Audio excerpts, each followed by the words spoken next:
अब हम लोग समझते हैं भूचुम्बकत्व। हालांकि ये पूरा चैप्टर थ्योरी बेस्ड है, इसलिए आप अपनी किताब से भी पढ़ सकते हैं। तो पहला हम लोग भूचुम्बकत्व के बारे में पढ़ते हैं। तो अपनी पृथ्वी एक चुंबक की भांति व्यवहार करती है, पृथ्वी के इस गुण को भूचुम्बकत्व कहते हैं। तो ये है भूचुम्बकत्व।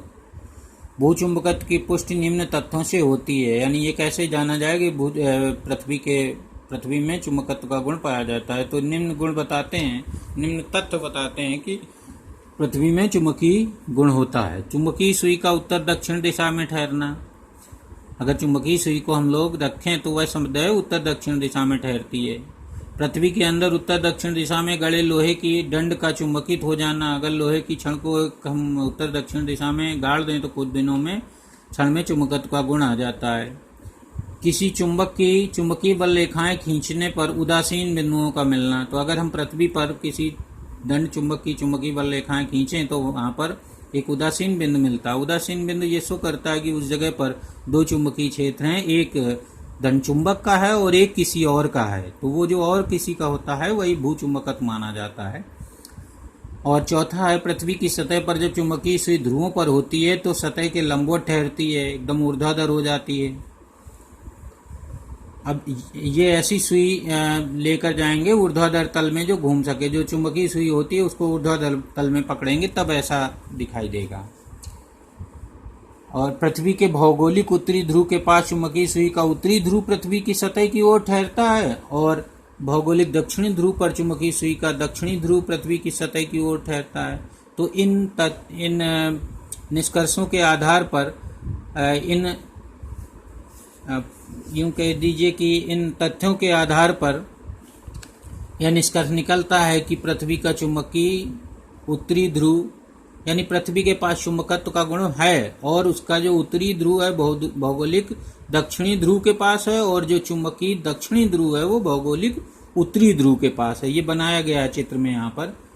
तो इन सब तथ्यों के आधार पर ये, या प्रयोगों के आधार पर यह स्पष्ट हो जाता है कि पृथ्वी का जो चुंबकीय दक्षिणी ध्रुव है वो भौगोलिक उत्तरी ध्रुव के पास में है। यहाँ पर जो वो सुई जो होती है, चुंबकीय सुई जो ऊर्ध्वाधर तल में घूम सकती है, वो इस स्थान पर पृथ्वी तल के ठीक लंबवत ठहरती है। तो इस स्थान पर नहीं ठहरती, थोड़ा हट के यहाँ पर ठहरती है। तो जो चुंबकीय ध्रुव है इसका वो यहाँ पर होता है, क्योंकि यहाँ पर साउथ पोल होता है, क्योंकि जो चुंबकीय सुई का नॉर्थ पोल नीचे को आता है। नॉर्थ पोल नीचे आने का मतलब है यहाँ साउथ पोल होना चाहिए। तो यहाँ पर पृथ्वी का जो है चुंबकीय साउथ पोल माना जाता है। इसी तरह यहाँ पर हो जाता है, जो ये भौगोलिक साउथ है उसके पास में यहाँ पर ये चुंबकीय नॉर्थ बन जाता है। तो ये चुंबकीय नॉर्थ होता है इस तरह से। तो जो भौगोलिक उत्तरी ध्रुव और दक्षिणी ध्रुव होते हैं वो चुंबकीय दक्षिणी और उत्तरी ध्रुव के ठीक संपाती नहीं होते, थोड़ा साइड में होते हैं। तो ये याद रखना है। अब हम लोग पढ़ते हैं, और यहाँ पर ये चुंबकीय बल रेखाएं बनाई गई हैं। तो हम लोग पहले ही से जानते हैं कि चुंबकीय बल रेखाएं चुंबक के नॉर्थ पोल से चलती हैं और साउथ पोल की ओर जाती हैं। तो यहाँ पर जो पृथ्वी के अंदर जो चुंबक है उसका ये उत्तरी ध्रुव इधर है, तो यहाँ से चुंबकीय बल रेखाएं ये बनाई गई हैं, और यहाँ से ऐसे घूमकर यहाँ साउथ पोल पर इस तरफ खत्म होंगी जाके। तो ये ऐसे ऐसे सब ऊपर से हैं, सब चारों तरफ से ये बनाई गई। और जहाँ पर जो बीच के एरिया होता है, ध्रुवों के अलावा जो क्षेत्र होता है, वहाँ पर चुंबकीय बल रेखाएं लगभग एक दूसरे के समांतर और समदूरस्थ होती हैं। यानी वहाँ पर जो चुंबकीय क्षेत्र होता है वो लगभग एक समान चुंबकीय क्षेत्र होता है। अब हम लोग यहाँ पर भौगोलिक यामोत्तर की परिभाषा पढ़ेंगे और चुंबकीय यामोत्तर की परिभाषा पढ़ेंगे। तो भौगोलिक यामोत्तर की परिभाषा समझिए जरा।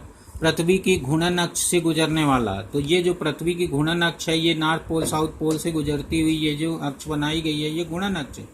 इससे गुजरने वाला एक ऐसा तल जो पृथ्वी तल के लंबवत हो उसको बोलते हैं भौगोलिक यामोत्तर।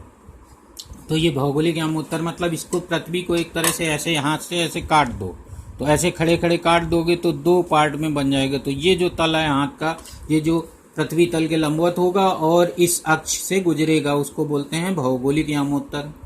और इसी तरह से चुंबकीय यामोत्तर की परिभाषा होती है। ये जो चुंबकीय अक्ष है उससे गुजरने वाला ये चुंबकीय अक्ष कहलाती है। चुंबकीय साउथ और चुंबकीय नॉर्थ को मिलाने वाली, जो बिंदुओं को मिलाने वाली जो रेखा है वो चुंबकीय अक्ष। तो चुंबकीय अक्ष से गुजरने वाला तथा पृथ्वी तल के लंबवत तल को बोलते हैं चुंबकीय आमोत्तर। तो चुंबकीय आमोत्तर और भौगोलिक आमोत्तर के बीच में थोड़ा सा ये कोण होता है 11.5 डिग्री का, इसको डिफाइन किया गया है। ये भूचुंबकत्व का एक अवयव बनाता है। तो अब हम लोग आगे अब चुंबकीय निरक्ष भी समझ लीजिए। चुंबकीय निरक्ष क्या है?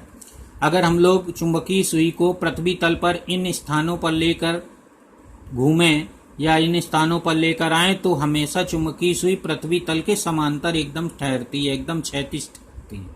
तो जिन जिन बिंदुओं पर चुंबकीय सुई क्षैतिज ठहरती है उन बिंदुओं को मिलाकर अगर एक वृत्त बनाया जाए, पृथ्वी के चारों ओर एक वृत्त बन जाएगा जो पृथ्वी को दो पार्ट में काट देगा, ऐसे आधा इधर और आधा इधर। तो इस वृत्त को कहते हैं चुंबकीय निरक्ष।